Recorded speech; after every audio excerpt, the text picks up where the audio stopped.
یعنی بڑی معذرت کے ساتھ مجھے یہ بات کرنی پڑے گی کہ اتنا کالا جادو، ہر تیسرے آدمی کو کالا جادو، ہر تیسرے آدمی کو.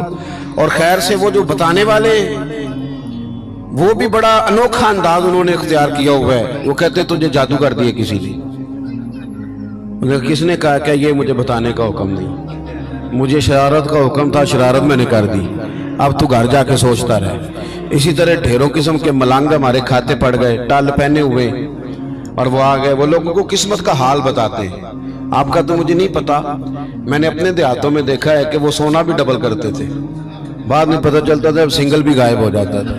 ہنسے نہیں جی، اونچا نہیں ہنسنا چاہیے کبھی بھی. یہ محافل ہے ہماری، سنجیدہ ماحول ہے. میری بات پہ آپ توجہ کریں گے عزیز کہ آپ اوہام پرستی کا شکار نہ ہو، ورنہ آپ اور نبی پاک صلی اللہ علیہ وسلم نا جگہ جگہ حضور ہمیں ذوق دیتے، سمجھاتے کہ تم نے اپنی توجہ اللہ رسول کی جانب رکھنی ہے، تم نے الجھنا نہیں، ورنہ آپ کیسے میدان میں نکلیں گے. فوجی کہہ دے ہمیں کالا جادو ہو گیا، ہم سے جایا نہیں جاتا، تو جنگ ہوگی. کوئی کہہ دے ہم پر تو وہ فلانے نے سیو کرا دیا ہے تو ہم دفتر نہیں جا سکتے، تو کاروبار زندگی چلے گا. کن چکروں میں پڑ گئے.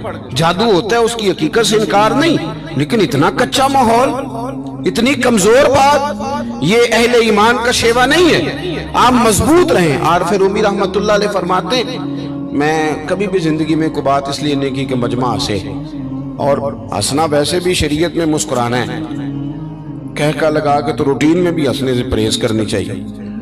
وہ کہتے ہیں ایک بادشاہ تھا تو اس کا بھی ذہن بن گیا تھا کہ پتہ نہیں یہ کیا ہو جاتا ہے. کچھ یہ لوگ نا ہمارا وہم بڑھاتے ہیں، آج کل جو تویز دھاگے والے لوگ ہیں نا، یہ اور اضافہ کرتے ہیں اس کے اندر، اور کہانیاں بنا کے دیتے ہیں، لوگ اور زیادہ الجھ جاتے ہیں. بادشاہ تھا تو وہ شکار کرنے جاتا تھا تو اس کے ذہن میں یہ خیال تھا کہ اگر رستے میں کوئی بندہ میرے متھے لگ جائے تو میرا شکار ٹھیک نہیں ہوتا. تو وہ کیا کرتا، وہ جب سفر کے لیے نکلتا تو لوگوں سے کہتا سارے رستے خالی کرا دو، میں نے شکار کے لیے جانا ہے.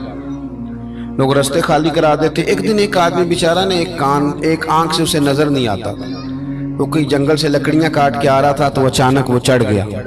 اذانیں زیادہ ہوتی ہوں تو ایک کا جواب دینا ضروری ہوتا ہے، وہ ہم دے چکے ہیں، اس لیے آپ توجہ کریں میری بات.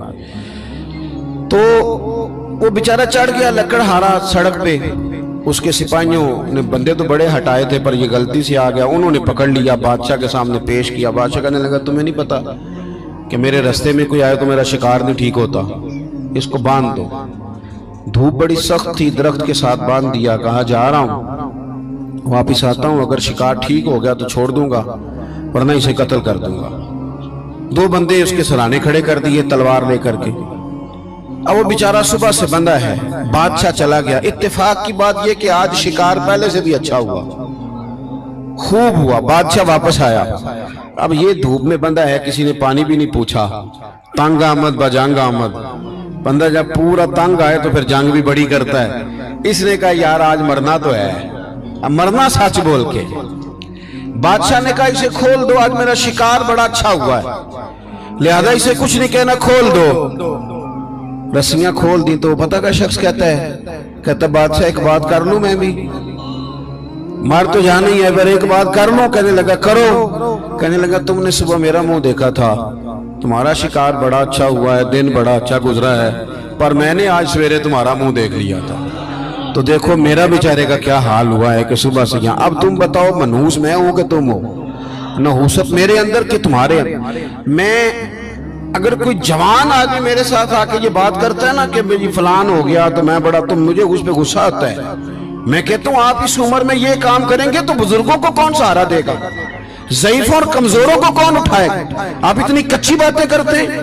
اور یہاں پیروں نے بھی عجیب تماشا گھڑا ہوا ہے. سویرے 9 بجے بیٹھ جاتے ہیں تعویذ لکھنے. آپ قرآن شریف کا درس کب دیں گے؟ آپ حدیث پاک کب پڑھائیں گے؟ آپ ان کو اصول فقہ کب بتائیں گے؟ پیر صرف دین کا نمائندہ ہوتا ہے جس نے رب رسول کا دین پڑھنا ہے اور آگے پڑھانا ہے، جس نے لوگوں کو وہاں سے دین سیکھ کے آگے سکھانا ہے. باقی کیا معنی ہے چیزوں کا؟ اس نے صرف آسان کر کے جو ہمارے صوفیاء نے دیا آگے بات پہنچانی.